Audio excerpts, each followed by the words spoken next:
25 marzo 1938. Majorana scrive 2 lettere, una al direttore dell'Istituto di Fisica Antonio Carrelli, annunciando la sua scomparsa. Caro Carrelli, ho preso una decisione che era ormai inevitabile.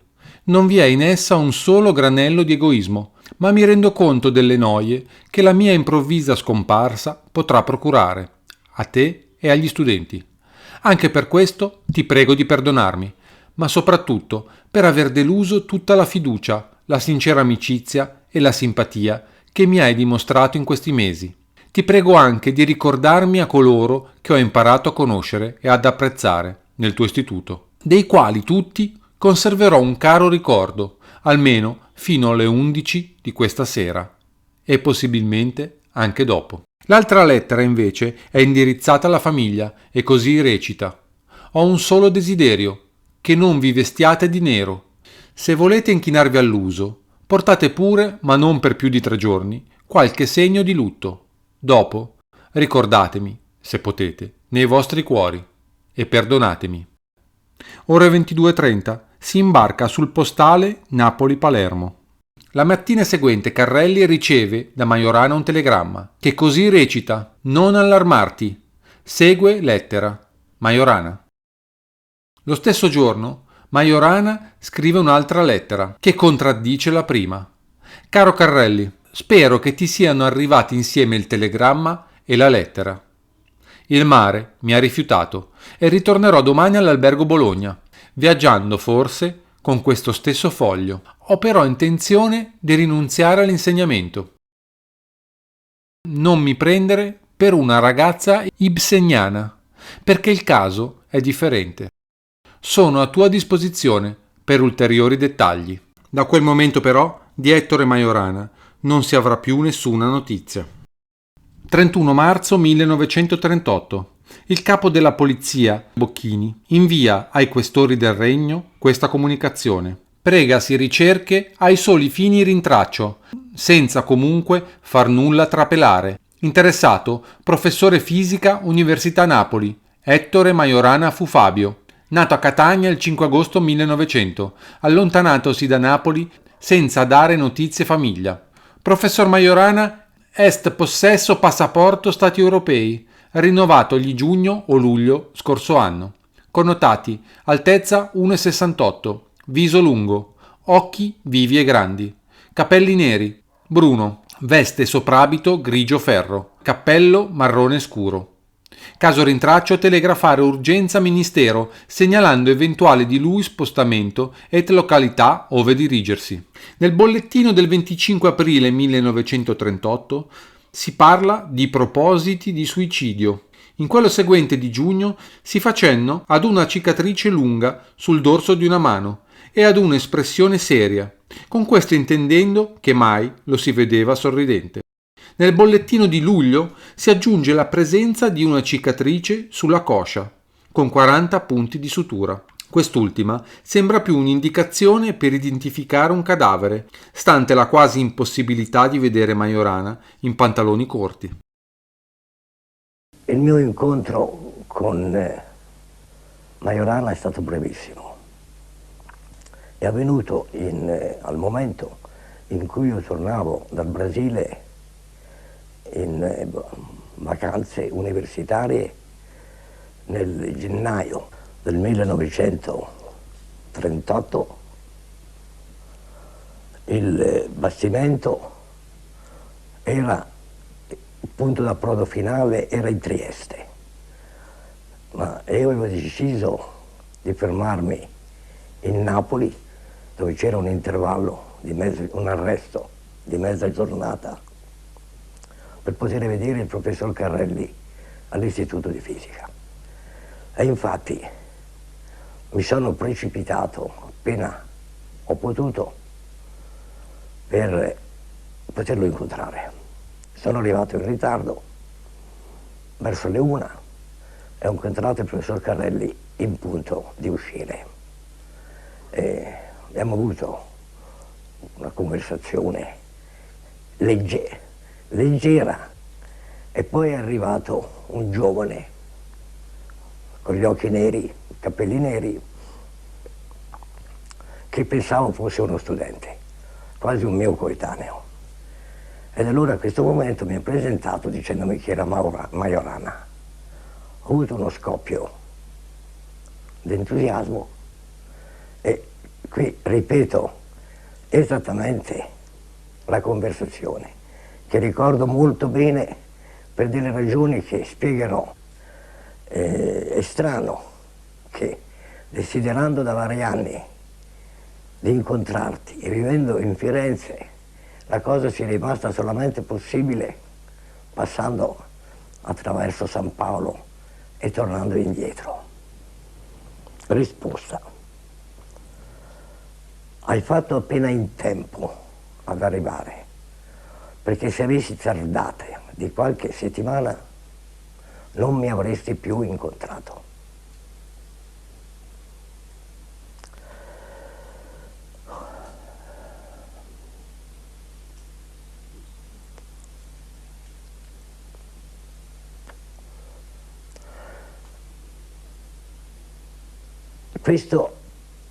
Questa risposta ti rende ancora più interessante,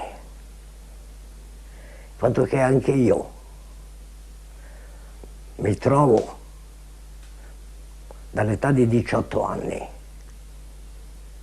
a ripetere la stessa strada, la stessa frase.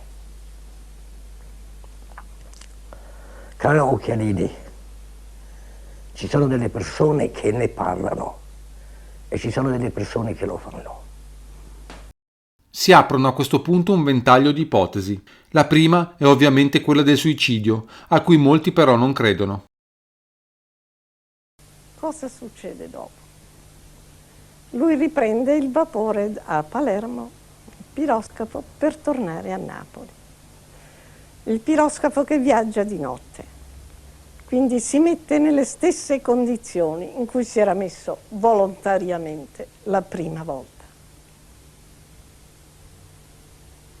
A questo punto cala il sipario, si entra nel silenzio, nel suo silenzio. Non so cos'altro possa voler dire questo. Come è scomparso non lo posso sapere, in realtà non posso dire niente. Se invece si è suicidato o ha preferito fare vita appartata e in solitudine, io posso rispondere la mia opinione, che non si è mai ucciso, non ci ha pensato proprio. Perché lui, in realtà, per me, intendeva sottrarsi alla vita civile. Difatti le ho detto che lui era solo per suo desiderio. Dovunque è stato, Majorana dava, e dava in un modo squisito, ma non voleva ricevere, era solo, io l'ho detto. E fu quell'uomo così intelligente da dare tanti indizi diversi e contrari, da riuscire a non far sapere egli che cosa aveva fatto. Però fino al momento che andò via, anche a me disse, ci rivedremo. Aveva due soluzioni davanti a sé, tornare o no, finire il corso o no. Decise poi nell'altro modo, ma mai di uccidersi, mai. Negli anni seguenti vi sarà un'esplosione di ipotesi legate alla scomparsa volontaria.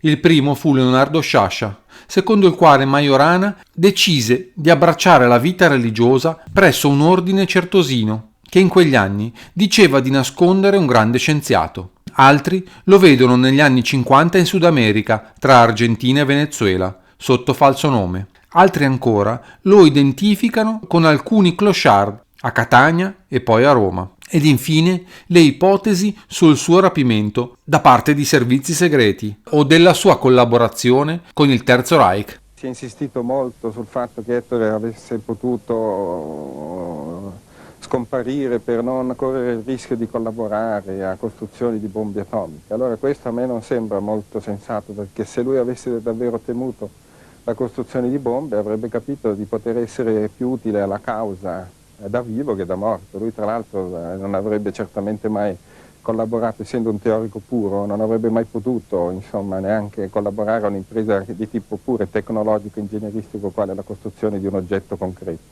Quindi questo insomma ha un aspetto affascinante, ma non credo che sia molto fondato su fatti concreti.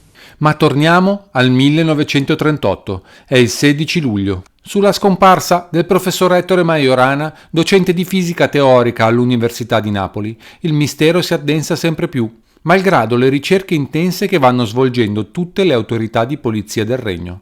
L'ipotesi che Majorana sia andato a rinchiudersi in un convento comincia a diventare la meno accreditata, perché moltissimi monasteri sono stati finora interrogati, ma con esito negativo. La vita dello scomparso, come è stato riferito dalle persone che ebbero motivo di avvicinarlo, era delle più sobrie. Il Majorana, che era stato chiamato nel novembre scorso alla cattedra di fisica teorica nel nostro Ateneo, si era scelto una pensione assai vicina all'università.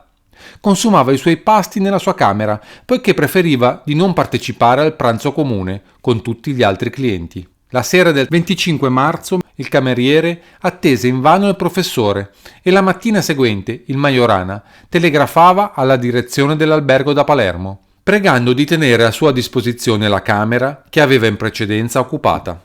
Da allora nessuno ha saputo più nulla. Il fratello Francesco, dopo qualche settimana, si è presentato all'albergo e, presenti le autorità di polizia, ha ritirato i bagagli e i libri dello scomparso. Il Majorana aveva lasciato nella sua camera un portafogli contenente somme rilevanti. Per quante ricerche siano state fatte, non una lettera del Majorana è stata trovata dalla quale trapelasse un suo piano. Questo contrasterebbe con la testimonianza di una delle sorelle. Lui aveva prima detto che sarebbe venuto a Roma un certo sabato, poi invece scrive: non verrò questo sabato, verrò probabilmente quello successivo. Manderò un telegramma perché non mi aspettiate stasera. Ed è questa una delle ultime lettere. Infatti quella sera non venne. Nella settimana successiva ci arrivò come un fulmine la notizia che lui non era a Napoli. E i fratelli allora partirono immediatamente per Napoli, i fratelli Salvatore e Luciano. E a Napoli, all'albergo, trovarono la sua lettera d'addio. Poi parlarono con Carrelli, che aveva infatti ricevuto anche lui una lettera, diciamo così, ultima, e poi da Palermo un telegramma e un'altra lettera che smentiva la prima e annunciava un suo ritorno a Napoli per dare spiegazioni. Questa è la sua ultima lettera. Poi scoppia la seconda guerra mondiale e sul caso Majorana scende l'oblio. 6 agosto 1947, Napoli. A metà luglio il corrispondente romano della Gazzetta di Losanna trasmetteva una notizia che aveva immediata e vasta eco nella stampa svizzera e quindi in quella mondiale. Esponenti di una grande potenza estera avrebbero fatto passi direttamente e tramite un grande partito politico italiano per venire in possesso dei risultati raggiunti nel laboratorio di fisica nucleare dell'Università di Roma, ove, soprattutto mediante l'opera di un allievo di Fermi, la formula della bomba atomica non sarebbe più un segreto. Attorno al laboratorio si svolgerebbe serrata la lotta dei servizi di informazione di alcuni stati. Alcuni quotidiani romani hanno prospettato la necessità di un chiarimento del Ministero della Difesa in sede di Costituente. Indipendentemente dalla verità dei fatti, la notizia ha causato notevole impressione in alcuni ambienti scientifici napoletani, ove di colpo sono riapparsi dopo 9 anni un volto e un nome che sembravano sommersi nel tempo. Si è parlato a Napoli di Ettore Majorana, il giovane scienziato scomparso in modo misterioso e forse tragico nella primavera del 38. È giusto riparlarne oggi, a 2 anni giusti dal primo storico scoppio di Hiroshima. Dopo la laurea in fisica pura, Majorana compì varie ricerche nel laboratorio del suo maestro e compilò alcune memorie che subito furono note all'estero, nei centri scientifici ove si compivano indagini in quel settore. Così, poco più che ventenne, Ettore Majorana divenne celebre. Tuttavia all'improvviso si fermò nelle sue ricerche, ritirandosi ad una vita solitaria. Temperamento chiuso, sofferente di nevrosi gastrica, non aveva amici e passava mesi interi senza uscire dalla sua camera. Intanto, università ed istituti scientifici di vari paesi gli facevano pervenire inviti, chiamandolo ad alte cariche, senza alcuna difficoltà di ordine economico. Soprattutto dall'America gli inviti erano pressanti. Qualunque somma avesse chiesto, per sé e per le sue ricerche, gli sarebbe stata concessa. Fu a questo punto che il governo fascista, per trattenerlo in Italia, lo nominò, per merito eccezionale, professore titolare di fisica teorica nell'Università di Napoli. Tornando dalla Germania, lui ci sembrò un po' più misantropo. Infatti non andava più all'istituto, pochissimo. E anche a casa restava alzato la notte più che altro a studiare, il giorno si ritirava. Ma noi rispettavamo molto questo suo modo di essere. Lui andò a Napoli molto volentieri, era contento di questa nomina, anche se prima aveva rifiutato tante cose, ma quella volta accettò e anche volentieri, insisto su questo punto.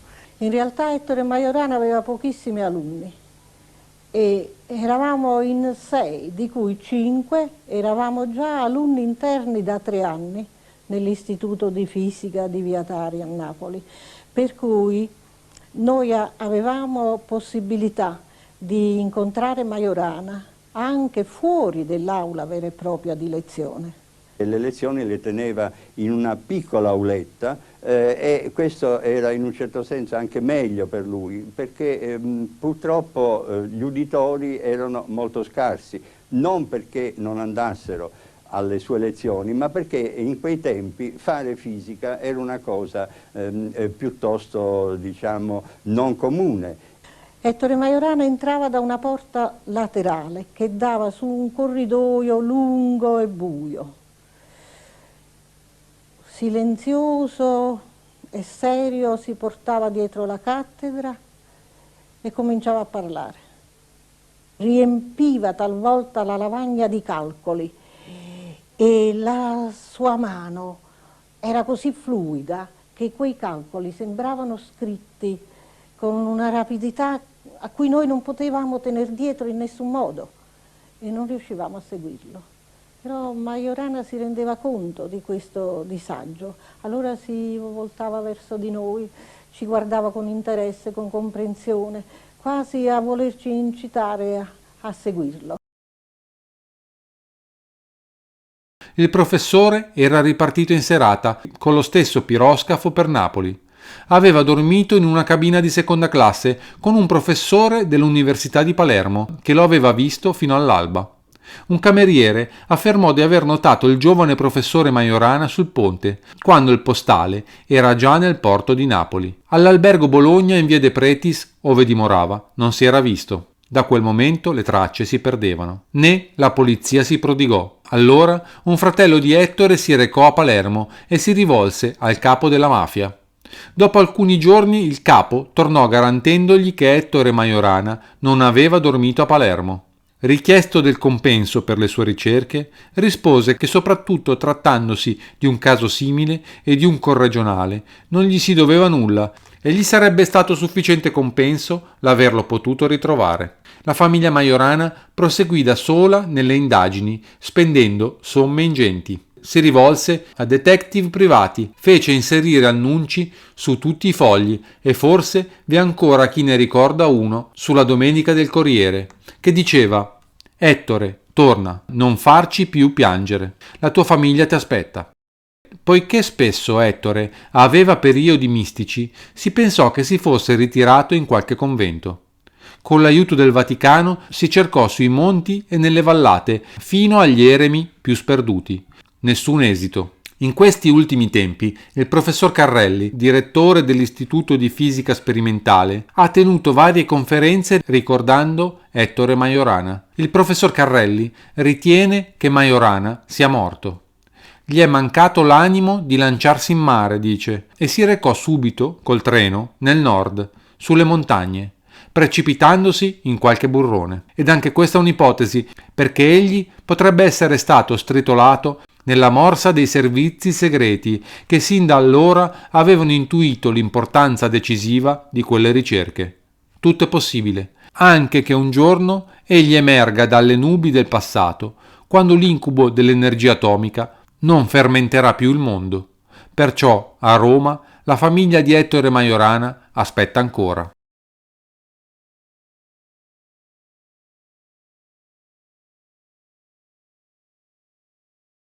Quando il 22 ottobre abbiamo scoperto che le sostanze idrogenate avevano questa proprietà di aumentare di un fattore molto notevole la radioattività prodotta dai neutroni in un grande numero di elementi, ci rendemmo subito conto che si trattava di un fatto molto notevole.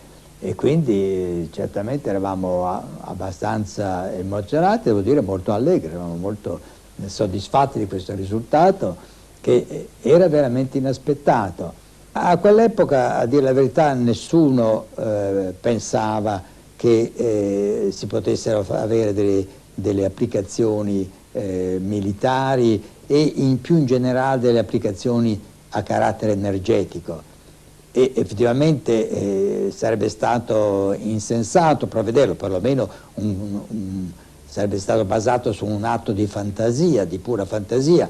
Non era stata ancora scoperta la fissione dell'uranio e senza la fissione dell'uranio scoperta solamente alla fine del 1938 e apparsa nella stampa all'inizio del 1939, non era possibile avere una simile applicazione. Quindi siccome nessuno di noi era veggente, è chiaro che non se ne poteva parlare. Uno delle volte si domanda che conseguenze storiche avrebbe potuto avere una scoperta della scissione spostata di un anno o due, ma sono speculazioni a cui non c'è risposta, per fortuna. E vi è una terza ipotesi, che Ettore Majorana vive in qualche punto lontano del globo. Forse in Germania Ettore si rese conto che vivere lontano da tutti i condizionamenti che la vita italiana gli imponeva, per lui era salutare. Soprattutto Ettore credo che risentisse molto degli obblighi di dover giocare il ruolo di bravo membro di un gruppo di ricerca, soprattutto di bravo figlio in una famiglia del sud Italia, dove magari uno dei genitori aveva un carattere un po' diciamo dominante, e io credo che da allora lui entrò in crisi chiedendosi se aveva il diritto, per il proprio tornaconto, per la propria stabilità morale, emotiva e per il proprio equilibrio, di dare un dolore per esempio ai colleghi, ai familiari, allontanandosi.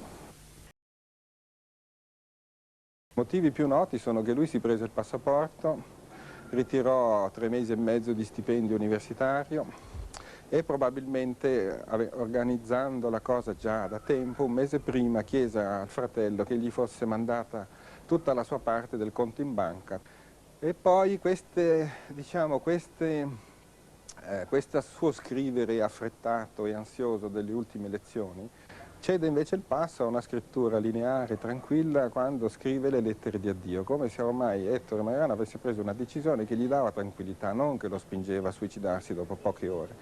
In queste lettere alla famiglia, al direttore dell'istituto, lui sembra quasi che organizzi una trama per dare idea ai colleghi, alla polizia, di volersi davvero suicidare, lasciando invece una speranza alle persone che dedicavano più attenzione psicologica ai suoi scritti, come alla famiglia, e quindi lasciare una speranza per esempio alla madre, insomma, per alleviare il dolore di questa sua scomparsa.